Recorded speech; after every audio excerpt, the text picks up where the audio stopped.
ಎಲ್ಲ ಸಮಸ್ತ ವೀಕ್ಷಕರಿಗೂ ನಮಸ್ಕಾರಗಳು ಹಾಗೂ ಧನ್ಯವಾದಗಳನ್ನು ತಿಳಿಸ್ತಾ ಎಲ್ಲರೂ ಚೆನ್ನಾಗಿದ್ದೀರಾ ಅಂತ ಭಾವಿಸ್ತಾ ಇಂದು ಸಾಯಿ ಸಚ್ಚರಿತ್ಯ 40ನೇ ಅಧ್ಯಯನವನ್ನು ಆರಂಭಿಸೋಣ. ಇದರಲ್ಲಿ ಉದ್ಯಾಪನ ಸಮಾರಂಭ ಹಾಗೂ ಹೇಮಾಡ ಪಂತರಿಗೆ ಹೋಳಿ ಔತಣ.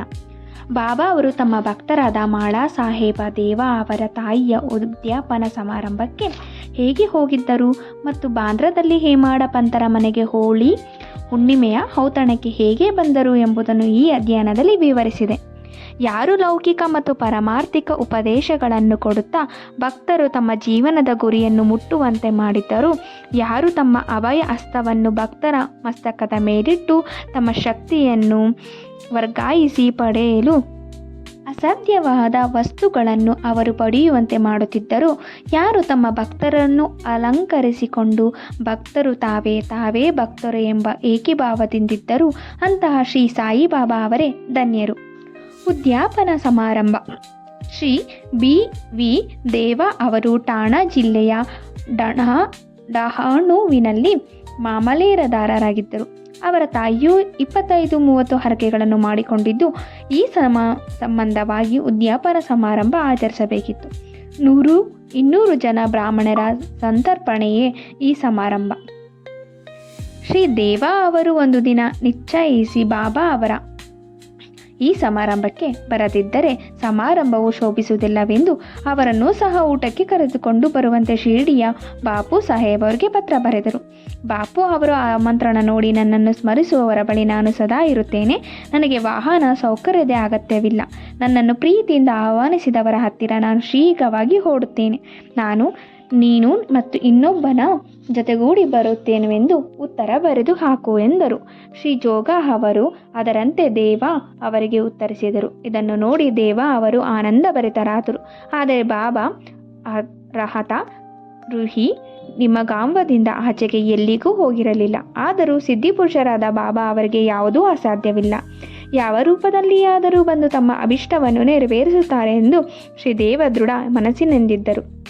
ಇದಕ್ಕೆ ಕೆಲವು ದಿನಗಳ ಹಿಂದೆ ಗೋ ಸಂರಕ್ಷಣಾ ಕಾರ್ಯಕರ್ತನೆಂದು ಹೇಳಿಕೊಂಡು ಒಬ್ಬ ಸನ್ಯಾಸಿಯು ಡಹಾಣುವಿಂದ ರೈಲ್ವೆ ಸ್ಟೇಷನ್ ಮಾಸ್ತರದ ಬಳಿ ಚಂದ ಎತ್ತಲು ಬಂದಿದ್ದನು. ಅವನು ದೇವ ಮಾಮಲೆದಾರರ ಕಡೆಗೆ ಹೋಗಿ ನಿಮ್ಮ ಕಾರ್ಯ ಸುಗಮವಾಗುತ್ತದೆ ಎಂದು ಹೇಳುತ್ತಿರುವಾಗ ಅದಕ್ಕೆ ಸಮಯಕ್ಕೆ ಸರಿಯಾಗಿ ದೇವ ಅವರು ಅಲ್ಲಿಗೆ ಬಂದರು.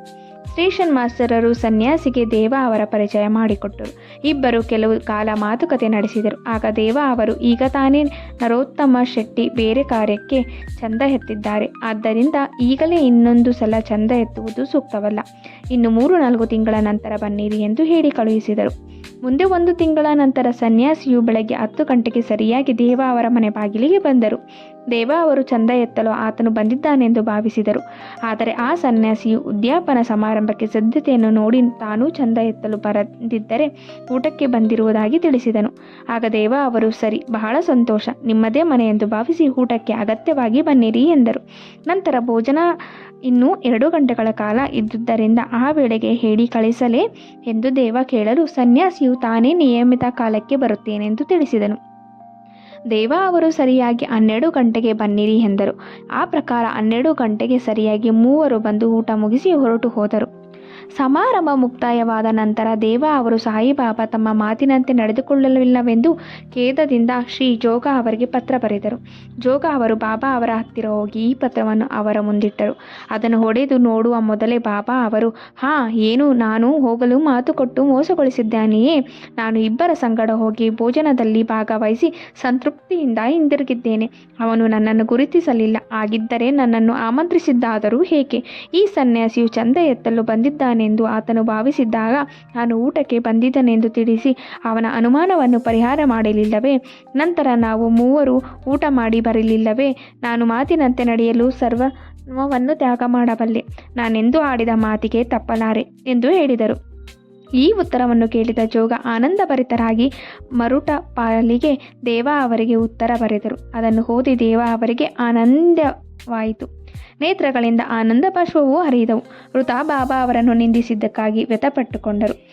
ನಡೆದ ಘಟನೆಯನ್ನು ನೆನೆಸಿಕೊಂಡು ಅಚ್ಚರಿಗೊಂಡರು. ಹೇಮಾಡ ಪಂತರ ಹೋಳಿಗೆ ಔತಣ. ಈಗ ಬಾಬಾ ಅವರು ತಮ್ಮ ಫೋಟೋ ರೂಪದಲ್ಲಿ ತಮ್ಮ ಭಕ್ತನೊಬ್ಬನ ಅಭಿಷ್ಟೆಯನ್ನು ಹೇಗೆ ನೆರವೇರಿಸಿದರು ಎಂಬುದನ್ನು ನೋಡೋಣ. ಅಂದು 1917 ಪೂರ್ಣಿಮಾ ಬೆಳಗಿನ ಜಾವದ ಸಮಯದಲ್ಲಿ ಹೇಮಾಡ ಪಂತರಿಗೆ ಈ ರೀತಿ ಕನಸು ಬಿದ್ದಿತ್ತು. ಬಾಬಾ ಅವರು ಸನ್ಯಾಸಿ ರೂಪದಲ್ಲಿ ಅವರ ಕನಸಿನಲ್ಲಿ ಕಾಣಿಸಿಕೊಂಡು ಅವರನ್ನು ಎಚ್ಚರಿಸಿ, ನಿನ್ನಲ್ಲಿಗೆ ಊಟಕ್ಕೆ ಬರುತ್ತೇನೆಂದು ತಿಳಿಸಿದರು. ನಂತರ ಬೆಳಗಾಗಿ ಎಚ್ಚರವಾದಾಗ ಸಾಯಿಬಾಬಾ ಅವರಾಗಲಿ ಸನ್ಯಾಸಿಯಾಗಲಿ ಕಾಣಲಿಲ್ಲ. ನಂತರ ಕನಸನ್ನು ಜ್ಞಾಪಿಸಿಕೊಂಡು ಸನ್ಯಾಸಿಯು ಹೇಳಿದ ಪ್ರತಿ ಶಬ್ದವು ಸ್ಮೃತಿಪಥಕ್ಕೆ ಬಂದವು.